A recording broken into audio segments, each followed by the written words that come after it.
Hi there, Sandra here. Now I apologise in advance if the sound ends up being a little bit off. I discovered that some of my mic settings had been altered and I have had to adjust them again. And I don't know if I've got it right or not. Now these are just narrow strips of wood that I got in our local shop, and in between I put some zigzagged. They are sold in packets like this. You can actually cut them with scissors because they are so thin. So inside here I have just cut shorter lengths and put them like so. So when I started off, I lined up a load of these, just used some masking tape to stick them together temporarily, then used hot glue and strips of this to put them together. And then I added another layer on the other side. This is the second layer that I've added, again with hot glue. Now I tried doing a base for this project using my normal wood glues and things, and unfortunately I found that it made the wood swell. The next pieces I've got are these. Now I could spend quite some time on a video showing you how it's made. There really isn't much point. In the file you have the base of it, and I cut that out a few times. How many times you cut it out is up to you and how thick your card is. Ignore this red piece, this was a mistake on the liner that I was making, and I've just left it in place there. And as you can see, I have another one of these strips down on the skis of the sleigh, and another one just here, just above the base. This side has got a pretty decor panel, and I've also done a decor panel for the sleigh rails themselves, and I've used a gold metallic for that. So it's just a question of stacking them up and gluing them together.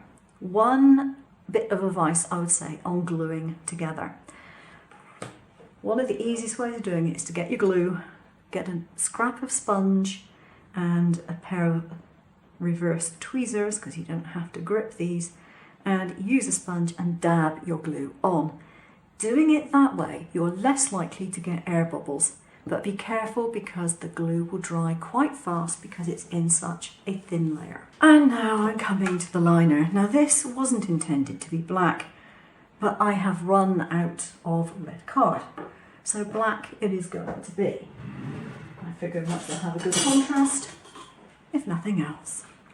I have some score lines marked on here, and what I'm going to do is just take my ruler and go over these manually to really get them scored in. And the trick is to pick up a bone folder and put that against your ruler to bring your card up. Do the same with the other side. There we go. Now if I try and do it without a ruler, I can still do it because I've got a good precious score line, but if your score line wasn't that strong to start with, that's a way of getting it to work better. I've got these two end pieces which are going to wrap up the sides, and again these have score lines on them. I have added an extra bit at the top, and I wasn't sure whether to add it or not. This side as well. There we go. Trim those bits off. So now all I've got to do is to line that up and to glue that on.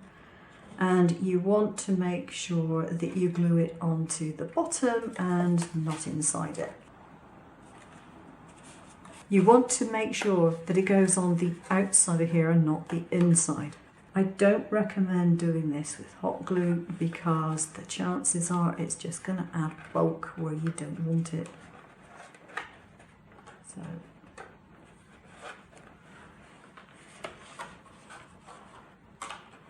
just fold it over and press it in place until it feels like it's going to have stuck. There we go, that's stuck on there. I've done this short side here, but I discovered you need to put an extra slit in this top one, just because it's got to go round a rather tight bend. If this doesn't fit, I might say a couple of naughty words. You are warned. There! You'll notice that it's very fine on the edges. That's because I've done an offset. Be careful if you've got any glue on your mat that it's either dried or that you clean it off, because you definitely don't want to get glue all over the right side of your design.